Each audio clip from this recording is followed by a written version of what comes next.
Well, hi there. Welcome back to Streets and Eats. This is episode 36, and we're talking about yummy, yummy, yummy English food.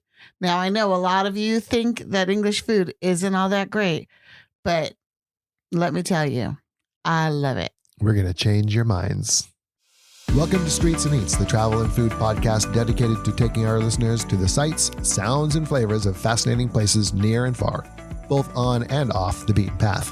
We're Jim and Corinne Vale, and we've been traveling internationally and domestically together for decades, visiting more than 90 countries in all 50 states in the USA. We'll share all of the local knowledge and food expertise we've gathered through years of living as expats in Asia and Europe, as well as traveling with families spanning multiple generations around the world. Join us each week for a new adventure. So we've been going to England for years and years and years and years and years. In fact, I lived there as a young child. Weren't born there, but you lived there even as a very young child. Right.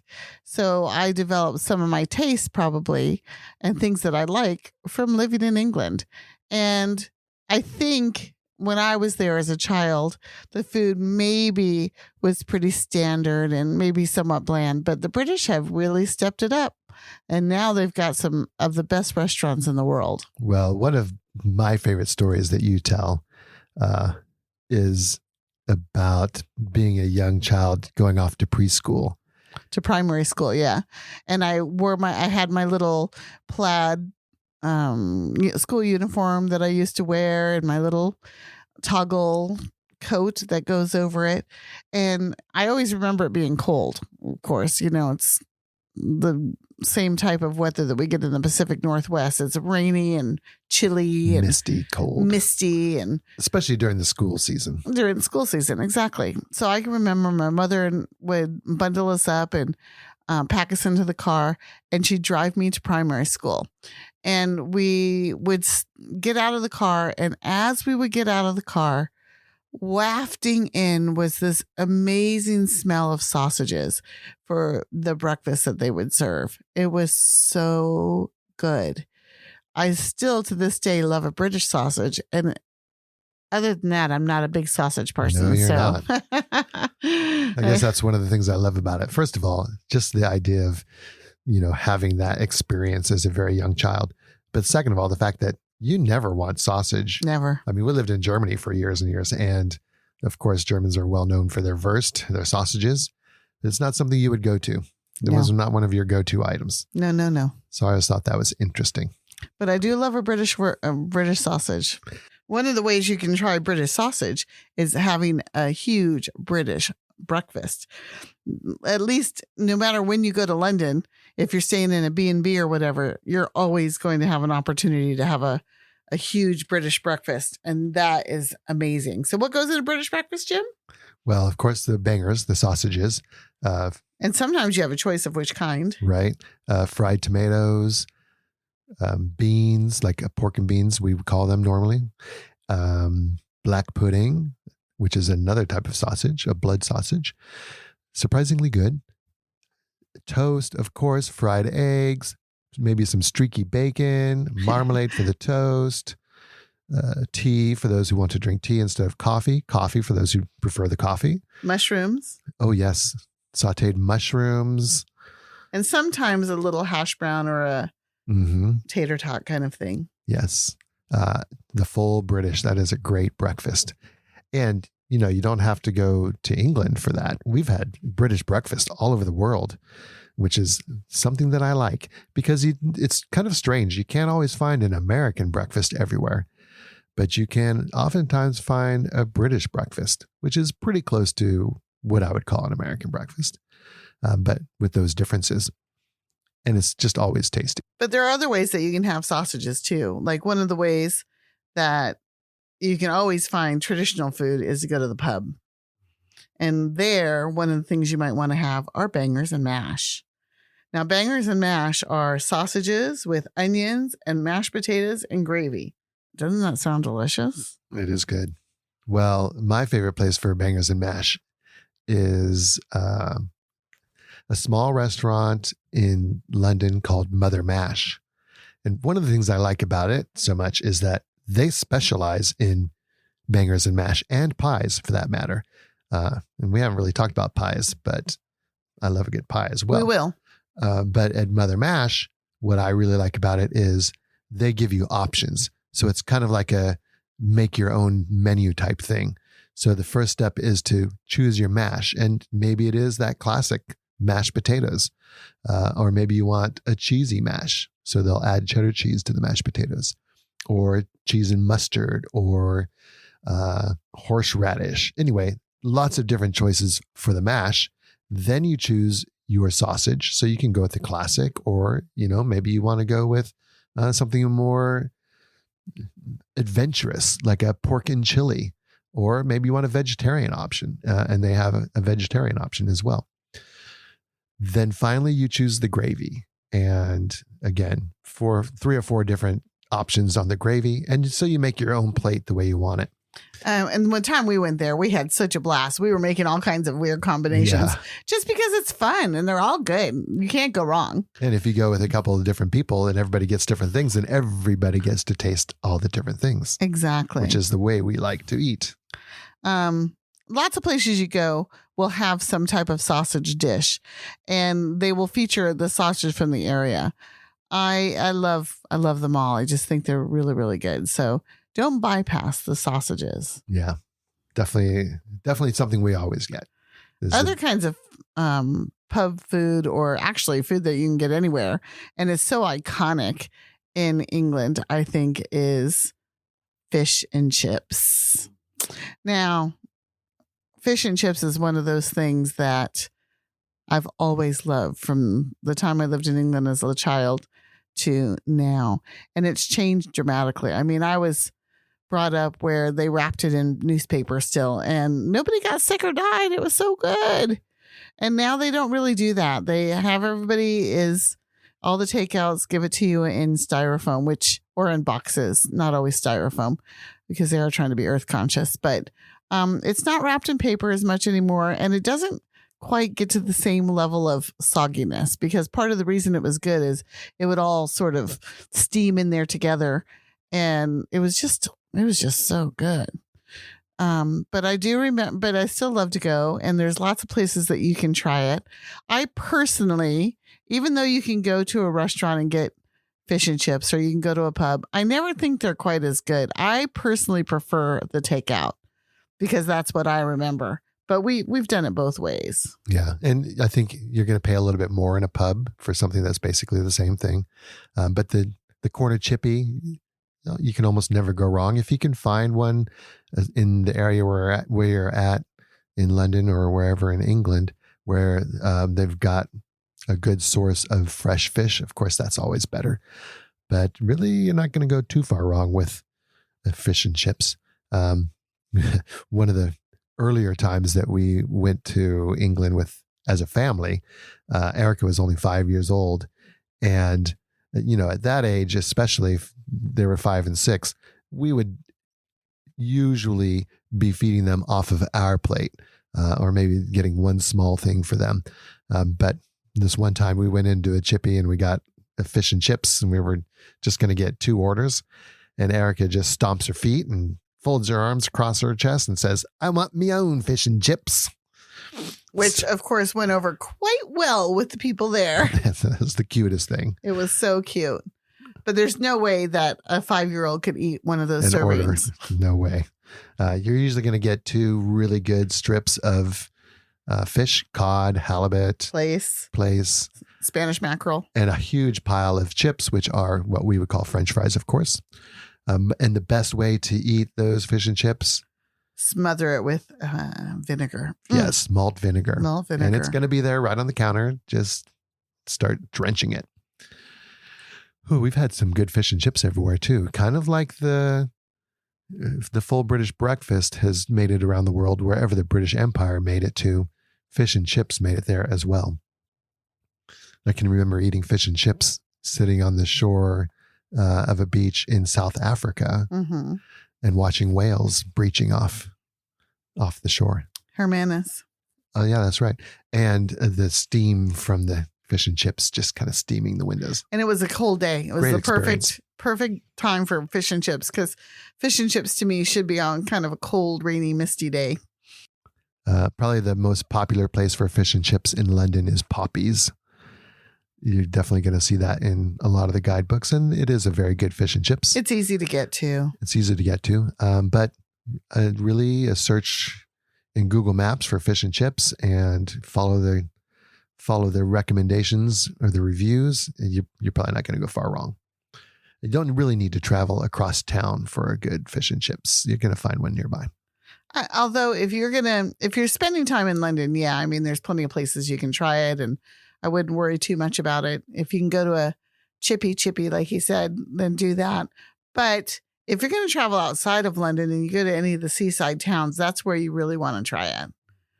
Because it's just, I don't know, the windswept sort of English coast, and nothing is better than some fish and chips. Okay, what are other good takeaway meals? Takeaways? Sure, fish and chips is kind of a takeaway. Well, the British are known, believe it or not, for their Indian food. That's a fact. That's right. So lots of good Indian food. Some of my favorite Indian food, actually, outside of India, was in London. There's one, I think the Taj Mahal, it's called, aptly named, near the theaters in the theater district. That was quite good. And it makes for a good pre-show meal or takeout to the park. My other favorite is pies. And I talked a little bit about pies when I was talking about Mother Mash. So at Mother Mash, instead of a banger, you can choose a pie to go with your mash. And they have several different ones. My favorite pies. Oh, okay. So first of all, let's talk about pies. For an American, usually when we talk about pies, we're talking about a dessert. So I mean, we do have chicken pot pie. We do, but chicken pot pie doesn't hold a candle to a British meat pie. It just doesn't. It really doesn't. And most people are not really going to think about a chicken pie either, but we do have them. And when we think about chicken pot pie, we're thinking about the microwave. I forget what brand it is. I don't know. Swanson's. Throw in the oven type thing. And yeah, most people aren't too fond of those. Well, I'm not, but I love a British pie. Yeah, especially like the chicken and leek. That is one of my favorites. Just a super crispy, flaky crust and a creamy filling, and it's just delicious. But my other favorite is, I think, the steak and ale pie. That's quite good. And there are many, many options. And that's a good... There are so many options. I mean, there's curry fillings, there's fish fillings, there's all kinds of fillings. And what's nice about it is you can get them everywhere. You can get them at the grocery store. You can get them at the gas station. You can, of course, get them in any pub, and you can go down to a market and buy them at a market. You can get them everywhere, and they're worth having. And they'll definitely warm you up and fill you up and get you ready to do some more sightseeing. I like steak and kidney pie, which is probably not going to be one of the most American favorites, but you can't taste the kidney or the offal in it at all. And it's just delicious. So if you're feeling a little brave, I say go for it. That one is really good with that really savory gravy that it's in. I like that one too. Well, are there other things that you would eat at pubs? Well, yeah. I mean, if you go to a typical pub, you're going to see things like toad in the hole. Yes. Oh, you're going to see Scotch egg. Scotch eggs. Mm-hmm. A Scotch egg, of course, is a soft-boiled egg that's then surrounded by a mince of ham, I believe, and then breaded and then fried up that way so that the yolk is still just a little bit runny on the inside. That's delicious. They have a really good one. I think they're famous for it at the Jugged Hare, which is a Victorian pub in London. Which is such a fun place to go. Probably one of my favorite pubs in London for food. When we're talking about pubs, okay, we should mention that there are, different types of pubs. Of course, there's the pub where you just go, and you'll see Londoners doing this quite frequently after work for a drink, a beer, wine, whatever. And they'll just be there in mass numbers, and they're just having a drink. And there's not really a food option, maybe a bag of crisps, but it's not really a food place. But then there are the pubs that have restaurants, of course. And they'll have the typical standard British pub fare: pies, bangers and mash, fish and chips, a hamburger, of course. Usually a pasta. Yeah, a pasta of some sort. Those sorts of things. And it's usually pretty good food. But then there's another level up from that, which is called the gastropub, where food has now become more of the focus. And we're talking farm to table, gourmet level food that is really excellent. And they might still have those, the pub favorites, but they'll have brought them up to another level. And that's kind of where the jugged hare sits. We loved it when we were there. We went a couple of times, I believe. Oh, yeah, definitely. Toad in the hole is another sausage baked in Yorkshire pudding. That's so right. That's what that is. And it's really, really good. Then you have things like shepherd's pie. And shepherd's pie is a little bit different also than what we have or what we expect in the United States. Usually it has lamb in it. And it still has, mashed potatoes baked over it. There's lots of different things that you can have while you're there. Nowadays, every pub's going to serve you burgers as well. And they're good burgers. It used to be you didn't want to eat a hamburger anywhere but the States. But nowadays, the whole world has them. You can get some great burgers all around the world, including a British pub, for sure. One of the things that you'll always probably want to do when you're in London is go to tea, right? Everybody wants to go to afternoon tea. And there are so many ways to do that. There are places, hotels, that will have the most luxurious, get dressed up, spend a lot of money and go teas. Those are a lot of fun. And if you know that you're doing that ahead of time, there's some really nice ones to go to. So I suggest that as an option. If you're more on a budget or if you just don't want to spend that much money on a tea, there are a lot of more budget-friendly options as well. What is an afternoon tea anyway? An afternoon tea, if we think about it, we think about all those shows on TV and you always have these little finger sandwiches and tea. And it usually comes with some kind of scone or dessert. And that's what a tea is. But tea really can also be just your afternoon meal. So it will be sandwiches, or maybe it would be a soup, or maybe you would have like a little bit of ham and some potatoes, or it could be a lot of different things. A lot of times it does come on a tiered tray. And so you have your main sort of course, like your sandwich or whatever, on one level. And then you'll have your desserts and sweets on another level, which could be petit fours, scones, all kinds of French pastries, piece of cake, some pie, all kinds of stuff. But whatever they are known for or whatever they like to serve, that's going to be on there. And then, of course, you have your choice of tea to drink. Well, one of our favorite ones to go to, just because of, like you said, sometimes you don't want that big, fancy, more expensive high tea, but something a little smaller, more affordable, easier to get into without a reservation. And there is a small chain called Patisserie Valerie throughout London that they have a few different restaurants, and it's really a patisserie, but they have a really good tea as an option that you can get. And it does include a couple of small sandwiches and a couple of patisseries, and of course a pot of tea. So you can easily find those all over London. But if you keep your eyes open, you'll find lots of opportunities for a small afternoon tea that's just, like we said, inexpensive. It's sort of kind of like a menu, a formula where you already know what you're pretty much getting when you get in there. You might have a choice of what kind of sandwich or a choice of desserts, but for the most part, you know that you're getting sandwiches and desserts and what kind of tea you want, of course. So just keep your eyes open and look around. If you go out into the countryside at all, you'll find garden centers, and almost every garden center is going to have a cafe, and almost every garden center cafe is going to have an afternoon tea. And you'd be surprised at the variety and the tastiness of these garden centers and the teas that they offer. So there are a lot of places that you can go and have one without it being this formal event. Right. And I mean, one of the trips we took to London not too long ago, we had tea, I think, out of the week that we were there, we must have had afternoon tea 4 or 5 times because it's just something that we love. It's easy. You know what you're getting.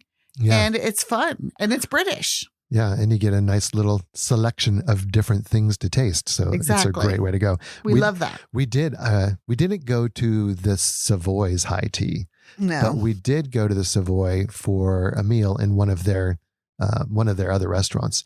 And it was during high tea. So we did get a chance to kind of peek through into the area where they were doing the tea, and just seeing everybody all dressed up with their really, really interesting and unique hats and dresses. The women were all, of course, very dressed up and really elegant. They had their table fascinators. settings. It was just very, very cool to see. So that's definitely something that a lot of people are really into. And for something like that, again, a little bit of planning, you're going to have to make a reservation. But that can definitely be a highlight of a trip to England. And nowadays, because going to tea is such a thing that a lot of tourists are looking for, there are a lot of opportunities. You can go on a double-decker bus and have tea. You can have a Harry Potter themed tea. That's right. You can have an Alice in Wonderland tea.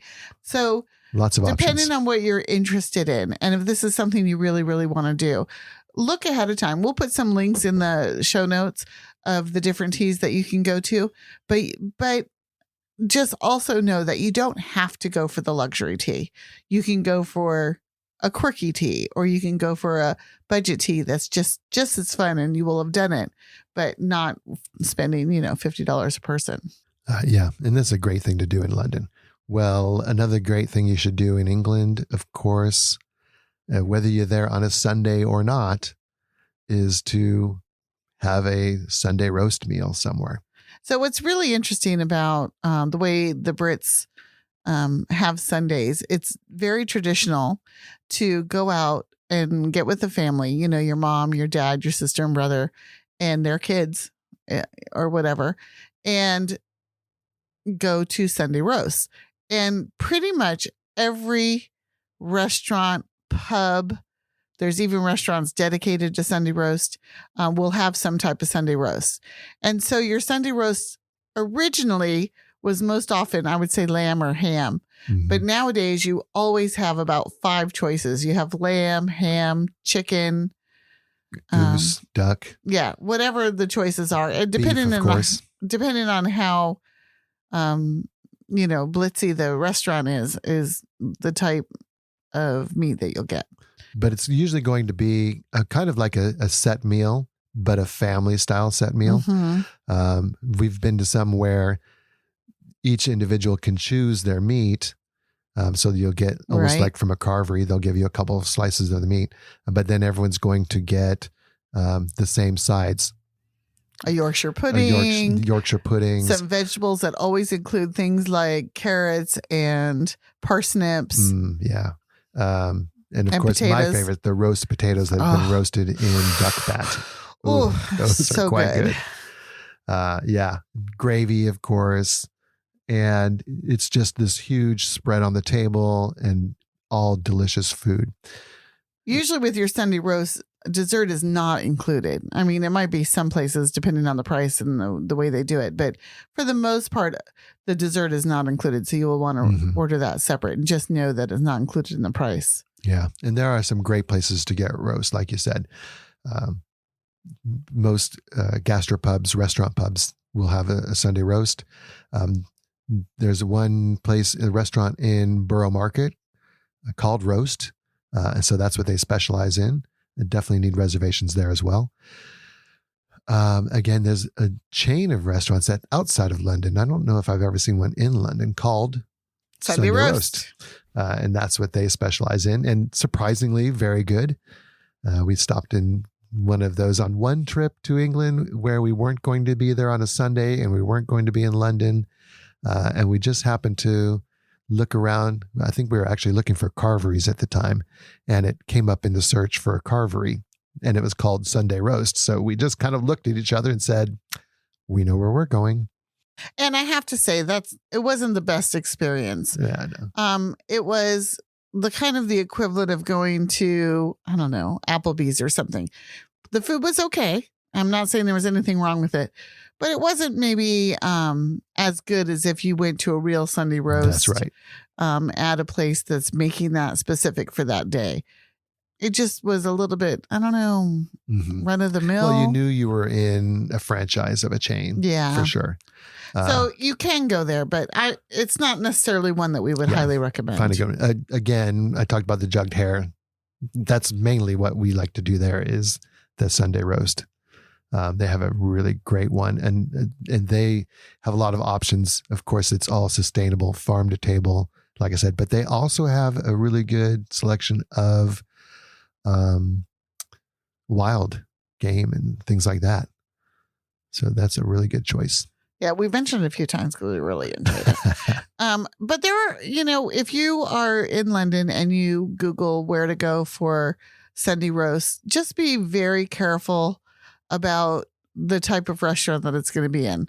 It's always going to be a little bit more expensive than a normal meal during the week because it's bigger and it's special. And you will need to make reservations. That's right. So it is something that you need to sort of plan ahead of time, unless you just don't mind going to a run-of-the-mill place and having what they serve. That's right. Okay too. Yeah, pretty much for any of the main restaurants and gastropubs and things like that, really nowadays a reservation is almost a must. So be planning that. Well, especially the ones that we've mentioned in London, because the reason you go there is because they're well known as being good. Yes. And so if they're good, people are going to go there. And if people go there, it's going to be crowded. The other thing that you definitely want to know about is pudding. What is pudding? Well, pudding to us is chocolate pudding in a little plastic thing that you take the top off, right? Tapioca pudding. Or tapioca pudding. Any of those things. And they're really, really good. But it's a thing. It's pudding. It's what it is. It's just pudding. It's a type of dessert. It's a type of sweet. Yeah. That's right. In England, pudding or a pud or do you want some pud just means, do you want dessert? And the answer for me is always yes. Yeah. And there's so many good ones. The British are great at making, if you've watched, what's that show? The baking show. Oh, great. Well, it used to be the Great British Bake Off. Now it's just Bake Off. Right. I mean, or if you know anything about Mary Berry or anything, they're very good at making cakes and pies and tarts and all kinds of sweets. But there are a few puds that you might want to try that are so British that you wouldn't normally think of having them. I would say if they have a local pudding for the day, like say it's Christmas, you want to try their Christmas pud, or if it's Valentine's Day, you definitely want to try their Valentine pud because it's going to be something that's special for that time of year. But there's also a few that you can have all the time. And my absolute favorite, and Gordon Ramsay is, made this famous, I think, is called sticky toffee pudding. Yeah, you can find, thanks to Gordon Ramsay, you can find sticky toffee pudding even here in the States in a lot of places. And it's not a pudding in the American sense. No. So here we're using the term as a dessert.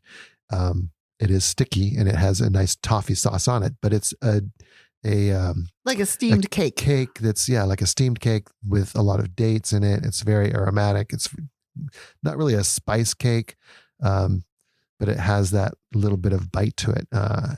But you cover it with the sticky toffee and then put the way I like it is to put a nice warm vanilla sauce around it. Yeah. So you can get a little bit of everything in each bite. And that is super delicious. And it goes without saying that anything that's homemade, puddings that are homemade are going to be so much better than anything that you can get that buy in a store or whatever. But you can get them in a store. They have like canned sticky toffee puddings that we have bought and we have eaten and we have enjoyed. So you can do that. In fact, you can bring them home for your friends. That's right. But just try to find one that's homemade somewhere and have that with the vanilla sauce first. Get the real experience. Oh, you'll be so in heaven. Oh, they even have microwave ones. Yeah, they have all kinds. Which I believe have a really long shelf life. So you could buy a pack of those and bring them back and have them at your leisure. But not nearly as good as a homemade one in a restaurant, or if you can get one at home, that's great too. I've made it before. It's actually not very hard to make. We have made it. Yeah. Another one of my favorites is the Eton Mess. Well, first of all, Eton Mess comes with the best story ever. Oh, yeah. Well, the story for Eton Mess goes, I'm not sure how far back it goes. It goes back in time, some ways anyway. And not too far, though. Not too far, but yeah, sometime in the past. Probably, I would guess, early 20th century. And the story goes that the cooks at Eton College, which is a prep school, a very hoity-toity prep school, were trying to make I wanted to say souffle, but it's not souffle. A meringue. They were trying to make a meringue dish. Mm-hmm. So like maybe you've had a pavlova, mm-hmm. where you have a nice a disc of meringue that's been baked. So it's got a nice kind of crunchiness on the outside, but a chewiness on the inside. But it's large. It looks like the whole cake or the whole pie. Yeah, it's almost like a plate-sized disc of meringue. And Right. then you put fruits on that and whipped cream. And it's delicious. And serve it almost like a cake. And you slice it and things like that. And that's super delicious. So they were trying to make that. But the meringues broke. So what do? You invent a new dessert. You take the bits of meringue, you put them in a bowl by themselves, some berries on top. Some more whipped cream. Maybe a little bit of strawberry sauce, and serve it like that. And it's called an Eton Mess. And it is maybe a little messy. It is. But it looks a bit of a mess. It's delicious. But it is delicious. And you can find that pretty regularly. Now, I was never much for eating a meringue, just to eat a meringue. But I got to tell you, after having pavlovas and Eton Messes, I'm definitely a meringue convert. They're delicious. And I think Roast in the Borough Market has a really good Eton Mess that we've had. Yeah. Well. And then there's another one. The third. That Jim really, really loves. It's not really to my taste as much because it's very rich, but it's called? The banoffee pie. Yeah. Which is banana and toffee in a pie. And it's also quite delicious. And, that one's very hard to find these days. But yeah, it's a pie with a flaky, buttery crust again. And very rich and very sweet. Well, the toffee really makes it rich and sweet and kind of chewy, but it's cut with the bananas. So for me, it's not too rich, but I really enjoy that one. And it's hard to find. We've really kind of searched for banoffee pie and had a hard time finding it. But I think we had one at Putney Pies, which is a pie shop, where they have a lot of good choices for, meat pies. But then they have some good dessert ones as well. And that banoffee pie, I think, is just fantastic. And really, I've never found that outside of the United Kingdom anywhere. So that is definitely a must in England. Any other desserts? Well, I mean, of course, you're going to get lemon meringue, Victoria sponge with the strawberries. That's quite delicious. I think because of the popularity of the Great British Baking Show, nowadays you can go into all kinds of tea shops and coffee shops, and they will have such a wide range of cakes and pies to try. So you could go every day and have some kind of quote unquote afternoon tea with just a cuppa and a slice and be very, very happy. Yes. For the rest of my days. For the rest of my days. Well, I don't know that we've talked about beef Wellington. Oh, if you're going a little bit more upscale, then yeah, probably again, a Gordon Ramsay classic. Yeah, he's definitely made it famous. Beef Wellington, of course, it's a beef tenderloin that's been wrapped with puff pastry and some filling, and then it's roasted like that, and then sliced into individual servings, about an inch and a half, maybe 2 inches thick, so that you have that just beautiful, glistening, medium rare roast in the middle. surrounded by a really golden, flaky crust on the outside. And that is just stupendous. So that is, of course, in Gordon Ramsay's restaurant in the Savoy. It's a great place, the Savoy Grill, where we've never had a bad meal. I think that you can still get bad food, of course, in London, but I think you have to try a little harder to do so. That's right. If you go in any pub around dinner time and you try something on their menu, whether it be a British pie, burger, one of the traditional meals like bangers and mash or toad in the hole, you're going to be doing okay. And the whole idea is to go British and go local anyway, right? I mean, that's right. Try what they have. And Plus, really, you're washing it down with some delicious ale. I mean, come on. Ale or cider. Or port. Or whatever your favorite drink is. That's right. I do love a good cask ale for sure. And, that whole farm to table movement, sustainable fisheries, all of that has really come in strong in England. So you're going to be getting great food From good ingredients. From good ingredients everywhere you go. Well, we love English food, and we really hope that on your trip to London that you really seek out some of these places and you enjoy trying new things and really going the British route. It's not that far off from American food, but it is definitely different. So I think you'll enjoy it. Yeah, definitely.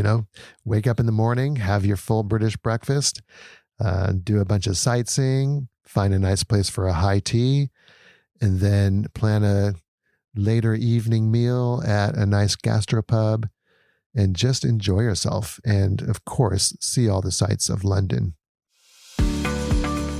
All right. Thanks for listening to this episode of Streets and Eats. If you liked what you heard, please show us some love, hit the like button, and leave us a review. Maybe even subscribe so you don't miss any future podcasts. Also, we'd love it if you joined us on our Facebook private group, Streets and Eats, where we just have an ongoing conversation about all things travel. Ciao for now.